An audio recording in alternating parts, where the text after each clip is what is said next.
Grabe mga kabayan, 2 araw na ng ganito. So, mga Pilipino dyan ang nakatira. Ayan. Habi-habi. Yung palibig. Behave na yung 2 anak ko ngayon. Luto yung misis ko ng hot cake. Dahil nagutom. So, ito yung merienda namin. Ayun mga kabayan. So, ngayon titingnan natin yung nilabhan ko dito. Kasi i-dryer natin.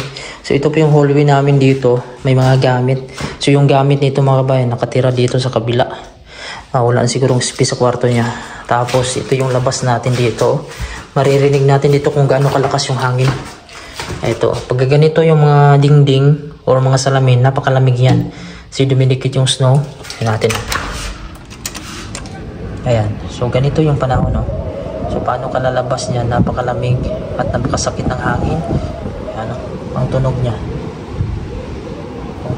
Snowstorm mga kabayan. Pag ganyan, snowstorm. So, yan. Nandito na sa gilid, no?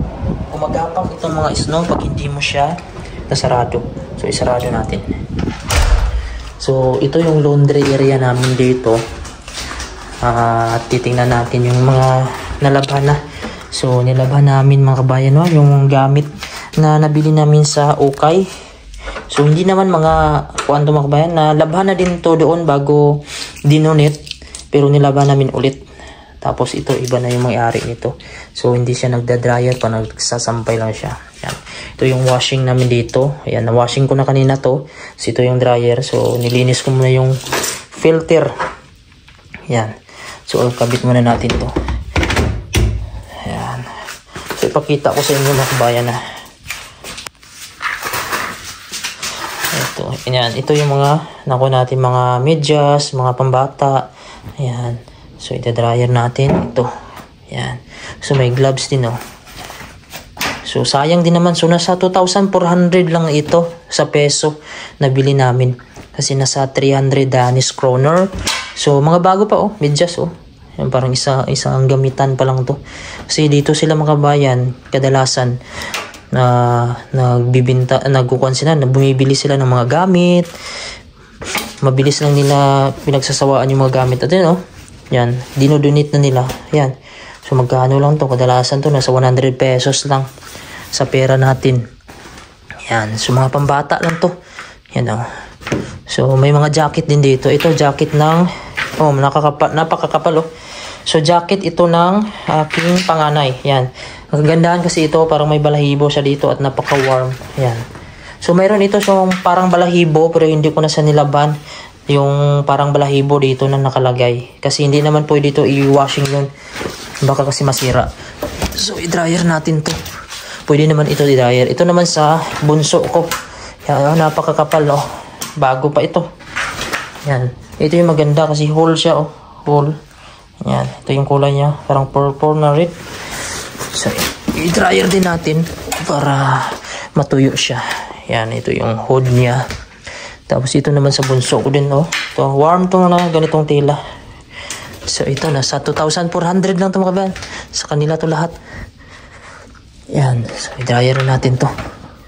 Ngayon mga kabayan, mag-general cleaning kami at magliligpit. Eh, wala kami magawa. Ayan, oh. Grabe yung snow.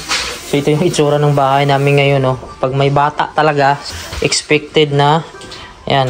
Yung mga kalat nila, susundin. So, maya mga kabayan, kalat na naman to. Magbabacuum kami. I-arrange namin itong mga gamit namin. Tapos ako naman ay lilinisin ko yung bibiro ng anak ko. Tapos nakapag-ugas na tayo ng plato. Ayan. So, ito po yung itsura ng bahay namin. Maganda nga ito. Maliit na yung bahay mga kabayan, no? Para maliit na yung lilinisin. Masunod mo agad. Ayan. So, ganito lang. So, dito kami natutulog. 3 kami ng anak ko. Yung bunso. Yung panganay namin dito natutulog. Kasi sofa bed naman to. Pwede naman ito maganon. Malawak naman yung bed na to. Tapos, ito lang yung itsura. Ayan. So, CR namin nasa gilid lang nito paglabas.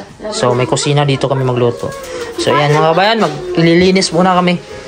Susukat muna tayo ng gatas. Ito yung sukatan ng gatas ng anak ko.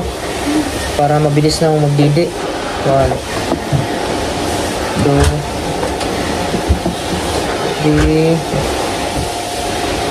4. Tag 5 scoop. Ganito mga kabayan. Sukat na. Lagyan ko muna to. Nahulog siya po ni kami. Ito na ngayon mga kabayan, bali naligpit na namin yung mga gamit na hindi na kailangan. Marami kasi kami ganito. Kasi binigyan pa ako ng boss ko ng dalawang ganito, yung kumot at saka bedsheet. Ito. So itatago ko na lang ito. Tapos ito na yung mga damit na nilaban namin at yung galing pa sa Pilipinas. Ilalagay na namin dito sa cabinet. So nagka-free na dyan kasi maraming mga jacket kami na hindi na ginagamit. Yung mga nabili din namin sa ukay. Tapos ang ginawa namin, niligpit na lang namin tapos nilagay namin sa ilalim. Ayun. So may space na at medyo malinis na yung kuha natin, itsura. So malapit na itong matapos. So ilalagay ko na ito sa stock room sa likod. Kung in case na ba makalipat kami, so may gagamitin pa kami ng mga extra. Ito po yung stock room namin dito. Pero hindi lang kami dito ang nag-stock. Kasi mayroong kwarto dyan katabi din namin. So may stock din sa dito na gamit. So ito yung sa amin lang nilagay ko dito. In case na gagamitin namin. So ito hindi na sa amin ito mga kabayan. Yan, sa mga dati pa itong mga nakatira dito. Minsan hindi na kasi nila binabalik. Tapos ito mga uniform nila, mga trabante. Hindi nila binabalik. Kaya kalat dito. Hindi ko alam kung kailangan pa nila yan. Tapos ito yung washing laundry namin dito. May ref kami dito. Pero sari-sari na kung sino maglagay dito. Common ito kasi. Ayan o. Ayan. So dito pag marami kang mga ilalagay, mayroon din freezer dyan. Ayan. Bali freezer na pala ito. Ayan. Tapos ito, mga nagkalat na din ng mga gamit ko na dyan sa katabi namin. Bali ito sa akin lang to. Itatapon ko na ito kasi wala na, wasak na ito. Sa Saudi pa ito mga kabayan, doon pa ako nag-abroad dati. Yan, wasak na talaga. Kung hindi sana nawasak dito, pwede pa to. Ito. Mumurahin lang kasi ito. Nabili ko dati sa Saudi Arabia. Nasa 200. Saudi Riyal pa to. Bili ko. Yan. So yan, marami pang gamit yung katabi namin dito sa apartment. Kasi itong area na ito mga kabayan, mayroong 4 dito nakatira. So ako doon isa. Tapos dito sa kabila, yung isang Pilipino din na nagbakasyon. Tapos dito may 2 din. So 4 kami dito sa area na to. Yan, behave na yung 2 anak ko ngayon. Dahil naka-cellphone na. Yan, nagluto yung misis ko ng hot cake. Dahil nagutom. So ito yung merienda namin. Pag sa Pinas mga kabayan, saba naman yung niluluto namin. So walang saba kasi dito. Meron dito pero nasa frozen, matigas. Saka kamote doon sa atin, di ba? Maraming pwedeng pang merienda doon. Kaya ito na lang muna. At ang yung panahon natin, no? Pagka ganito, ito yung sign na malamig talaga kasi tingnan mo naman yung snow tumigas na dito sa gilid at kumapit dahil sa hangin. So malapit na mga kabayan, ito na lang liligpitin. So medyo maliwalas na tingnan, no? Yan, ganito masaya pagka hindi mag-iiyak-iyak yung mga anak, mag-aaway. Yan, kain po tayo mga kabayan. Nagluto yung asawa ko ng hotcake. Ano? Napakaraming hotcake. Masarap ito dahil hot siya. Pagka hindi na mainit, cake na lang. Ito po. May akisalit ko ya. Yung 2 anak ko. Medyo malinis na mga kabayan. Tingnan, no? Malinis na kasi wala na yung mga kalat. Ito na lang yung tutupiin namin. Pero maya maglalaro na naman tong 2. Kalat naman to. Ganyan talaga. Ang hilig na merienda ng anak ko mga kabayan, ito apple. Yan, binalatan ko na kasi hindi yan kinakain yung balat. Yan, madalas na kumakain ng apple, lalo na ito. Pungkan, tapos orange. So ito yung panganay ko. Makain din siya ng apple. Tapos ito na mga kabayan, nagbabad kami ng malunggay kasi frozen ang mga malunggay dito. Yan, ito po yung, hindi, dahon ng saluyot pala.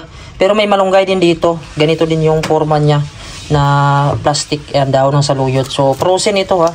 Yan o, nag-ice. Walang presko dito. Tapos ito, ayan, kwanto, upo. Yan, naka-ice din yan. So, babad pa bago namin lutuin dahil magsasabaw kami ng isda.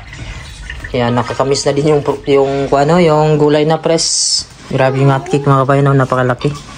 Yan, ito na yung huli kasi. Pero itong regular, ito lang. Yan, masarap ito, may margarine. Mainit-init pa. Tara, maligo muna tayo, Amaya. Ayan, liguan ko muna tong anak ko mga kabayan. Kasi ko na dito. Medyo tanghali na. Ayan, dito lang naman yung CR namin sa gilid. Ayan, tapos ko ng paliguan yung anak ko mga kabayan. Yan, pinapakain ko naman. Tapos, sinsukle ng asawa ko yung buhok niya. Tapos yung asawa ko nagluto siya ng isda na naman kami. Yan, yung red fish, nilagyan niya ng yung kanina na binabad, yung opo.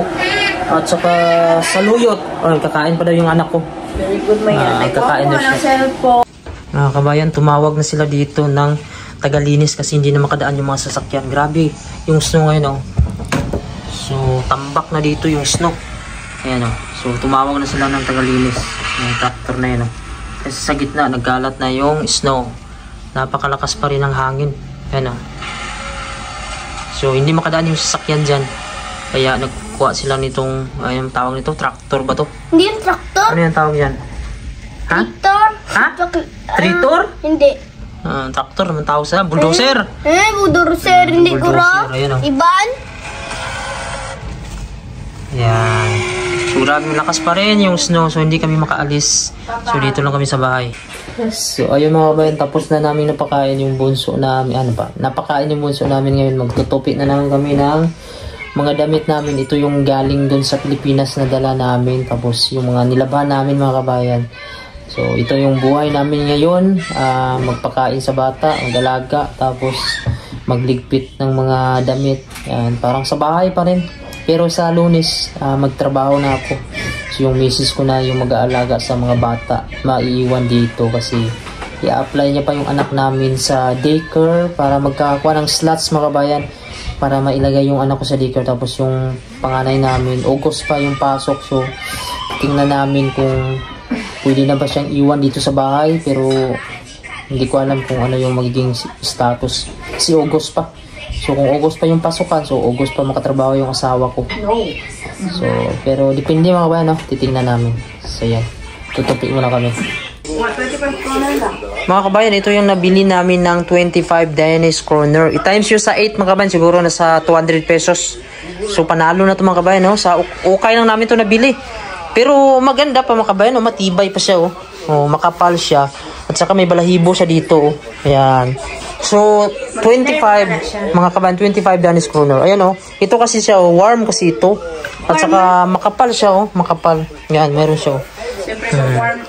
Tapos may warmer pa yan siya. Hindi pwede mga kabayan na ito lang suotin niya. So, kailangan niya pa ng warmer. So, ito yung mga nabili namin sa ukay. So, nilabhan namin ng maayos, ha. Pero nalabhan na ito. Ito naman sa anak naming babae. Ito, matatanggal kasi ito. Hindi pwede ito labhan. So, ang labhan yan, ito lang. Ayan, ito sa anak namin na babae, purple. So, mayroon din yang, ayan, oh, makapal din siya, oh. So, ready na, oh, yung anak ko, nalalabas.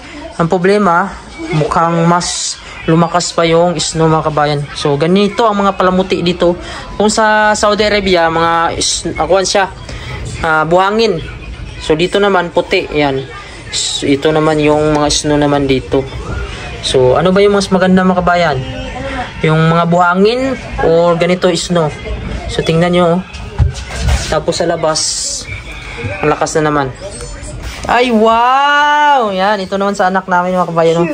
Ang cute, tingnan, no? Ito yung mga ganda sa mga bata. Yung diretso lang siya. Hindi yung half, di ba, half jacket. Tapos may pambaba. Ito naka-full kasi siya. Ito, yan. Tapos ito pwede siyang ikuan mo siya, ikuan mo ma. Itabon mo. Sarap. Yan. Sana. Oh, cute, oh. Oh, wow! So, pwede na ready na maglaro sa snow. Dali. Dali kay kuya. Kuya. Dali. Oh. Yan, ready na maglaro sa snow si Amaya. Oh, dali. Arte. Wala, arte lang yan. Dali. Dali, kay picturean, dali, oh. Ayun mga kabayan, kain na po tayo. Manangalian kami ng asawa ko. Ito po yung ulam namin, yung upo kanina na binabad namin dahil prosin ito.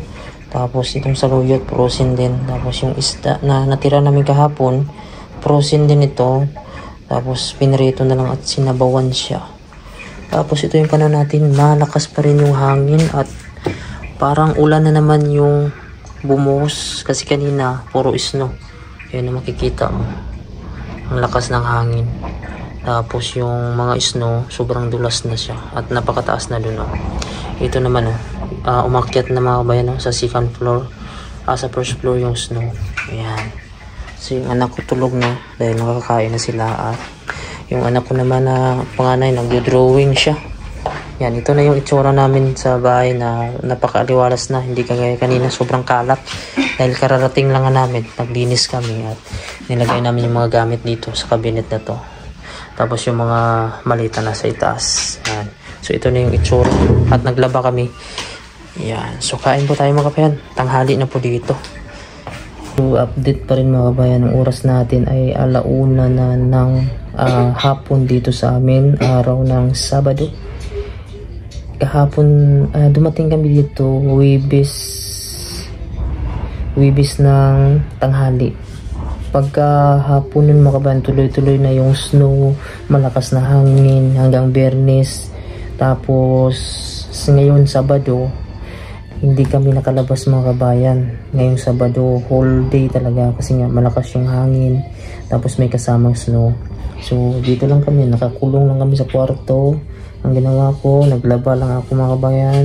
Yung asawa ko nagluto, nagbantay lang ng mga bata. Tapos ina-rinse namin yung mga gamit namin. So sa Lunes pa ako magtatrabaho. So sa Lunes kahit malakas yung snow, kasama yung panahon, papasok pa rin ako dahil per hour yung trabaho namin dito mga kabayan. Kapag hindi ako papasok, so hindi pa ako mag-start magka-income. Tapos yung anak ko na lalaki, gusto niya lumabas pero hindi niya kasi alam kung gaano kalamig. So hindi namin pinapayagan kasi mahirap. At yung ginagawa niya dito, kumakain na lang ng mga prutas, apple, orange. Kasi yun lang binili namin dito. At sa Pilipinas kasi dati panay siya lumalabas mga kabayan. Hindi namin mabantayan kasi sa Pilipinas, kasi sa Pinas pag lumabas ka doon kahit nakatsinelas ka lang, pwede ka nang lumabas doon kahit wala kang damit kasi mainit naman sa atin. Dito mga kabayan, malalaman mo yung anak mo pag lalabas kasi magsusuot na yung sapatos, jacket. Kasi ilang beses na siya nag-attempt dito na lalabas. Kumukuha siya ng jacket, sapatos, kaya malalaman namin saan ka pupunta. Sabi niya, dyan na daw sa gilid. Sabi namin, wag. Kasi ilang minuto mga kabayan yung pagsusuot mo ng mga jacket makakapal. Kaya pag lalabas yung anak namin, malalaman namin kasi magbibihis siya ng maraming jacket at medyas. Kaya yun, dito nang muna kami. Pero hindi naman ganito araw-araw mga kabayan. Kasi hindi na winter ngayon eh. Palapit na yung summer. So baka susunod na araw, lalabas na yung init. At hindi na sobrang lamig. So maganda na gumala sa labas niyan. Pag June, yan talaga yung summer dito, June. Grabe mga kabayan, 2 araw na ng ganito. Simula nung dumating kami, Huwebes, Sabado na dito. Puro snow, malakas na hangin, ulan. Tingnan nyo mga kabayan, no? Sa kapitbahay namin. Mga Pilipino dyan ang nakatira. Ayan. Natakpan na yung daanan nila, oh. Tapos yung snow dito sa itaas. Mabuti nga ngayon mga kabayan, ulan na naman yung bumuhos. Kanina puro snow. Ayan. Ayan. Kanina mga kabayan, malalaking snow ang bumuhos. Tapos ngayon, may snow pero konti na lang. Halos ulan na. So pagka ganito nagtutubig na siya, oh. Pag ulan yung bumubuhos. Tingnan nyo dito. Mayroong mga Pilipino dyan nakatira mga kabayan. Dyan yung daanan nila, oh. So Mayo na dito, dapat spring na. Ibig sabihin wala na dapat snow. Kasi pag April mga kabayan, wala nang snow talaga dito. Pag April, yun yung mga huling buhos ng snow, pakunti-kunti. Pag Mayo dati mga kabayan, malinis na tong puro simento, bato na lang makikita mo. Tapos mayroon mga yellow doon na sa gitnang bahagi ng Greenland kasi 80% nga yung may mga iceberg sa kanila. Pero yung snow, pang winter lang talaga to. Ayan, oh, tingnan nyo. Ayan.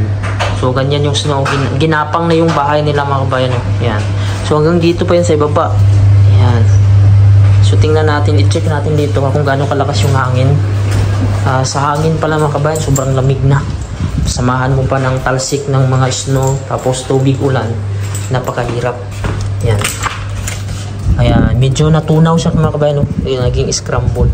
Pag warm kasi mga kabayan, pag hindi siya mga minus 1, minus 2, hindi gaanong titigas yan. Pero pag mga minus, negative, hangin buong paligid. So hindi kami nakalabas 2 araw na. 2 araw kami dito nakatambay sa loob ng bahay. So sana bukas uminit na, no. Yan. Pero matagal nang dumilim ngayon dahil palapit na yung summer. Pero ganito yung kuha nila, spring, no.